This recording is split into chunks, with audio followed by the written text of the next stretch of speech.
keberagaman budaya sangatlah menyenangkan, terutama dongeng.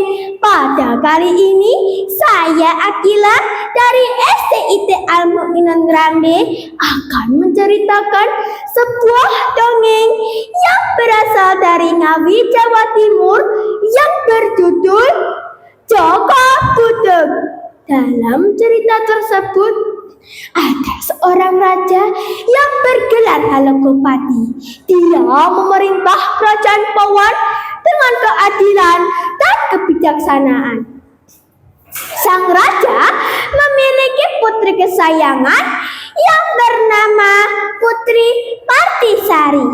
Karena sayangnya, Putri Partisari dibuatkan sebuah taman yang indah.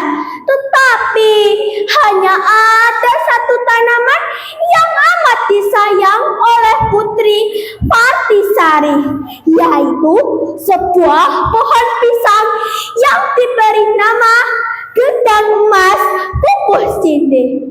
Suatu hari, Putri tampak sedih dan bermuram durja. Anakku, beberapa hari ini ibu perhatikan kau tampak murung dan bersedih. Ada apa anakku? Tanya Permaisuri.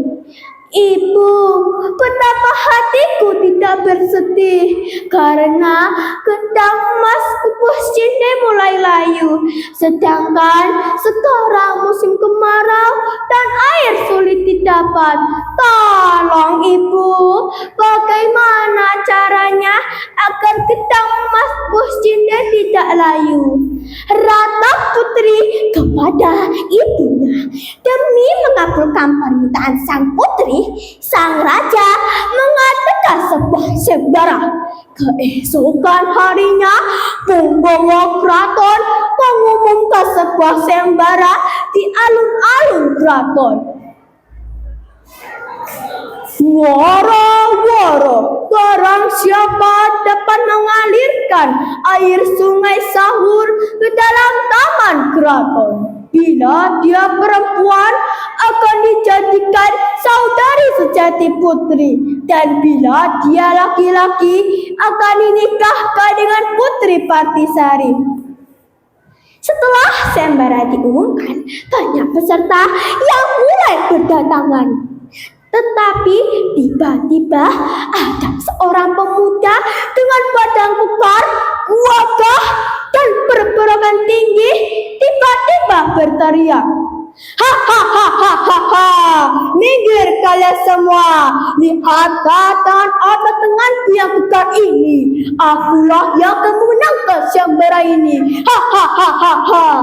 Teriak pemuda itu dengan sombongnya. Lalu pemuda itu melompat ke sungai dan berusaha mengangkat batu besar itu.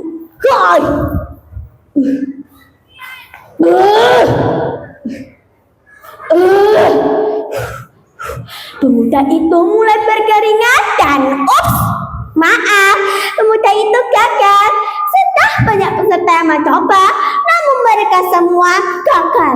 Tiba-tiba datang seorang pemuda bongkok, berbadan kecil, kulitnya penuh luka, parah, putih dan bujukan. Dia berjalan menghadap sang raja.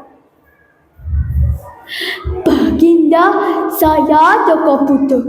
Izinkan saya mengikuti sembara ini," kata Joko Budeg. Sang raja pun mengernyitkan dahinya. Beliau tampak keheranan. Badan mereka yang sehat dan besar saja tidak mampu mengangkat batu besar itu.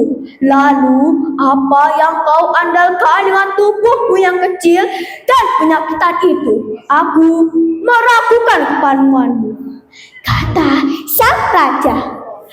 Baginda, dalamnya laut dapat diduga, tetapi kemampuan orang siapa yang tahu? Sahut Joko Budeg. Buktikan ucapanmu, tetapi jika kau gagal, kau akan mendapat hukuman berat dariku.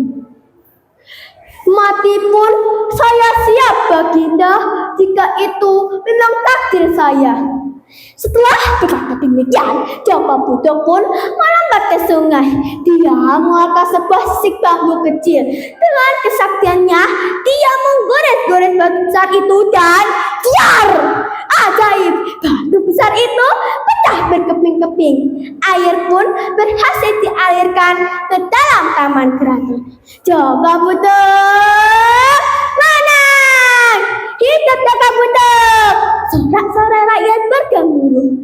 Sang raja heran dan kagum dengan kesaktian Jaka Buddha. Sang raja memanggil patihnya. Patih, mandikan Jaka Buddha. Karena sorak-sorai penonton masih bergemuruh sehingga tidak begitu terdengar jelas. Patih salah mengira. Ia mengira sang raja memerintahkan untuk membunuh Jaka Buddha karena malu mempunyai menantu yang penyakitan. Patih pun mengeluarkan sebilah garis dan menghujamkan ke tubuh Jaka Buddha. Ya! Melihat peristiwa itu, sang raja merasa bersalah. Dia memerintahkan prajurit untuk menguburkan jasad Jaka Buddha. Anehnya, ketika mayat Jaka Buddha hendak dikubur, jasadnya menjadi panjang dan semakin panjang. Para prajurit menjadi takut. Tiba-tiba terdengar suara goib. Hai prajurit, kuburkan aku bersama Putri Partisari. Kejadian tersebut diadukan kepada sang raja.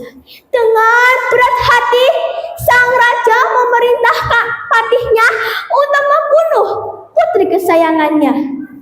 Sang raja saat hendak dikubur, kedua jasad dikuburkan dalam satu liang. Jasad Jaka Buddha tak lagi bertambah panjang. Kalau ada sumur di ladang, boleh kita menumpang mandi. Kalau ada umur yang panjang, boleh dong saya mendongeng lagi. Burung irian, burung cendrawasih, hati mengembang, diberi ragi. Cukup sekian, terima kasih. Semoga esok berjumpa lagi. Wassalamualaikum.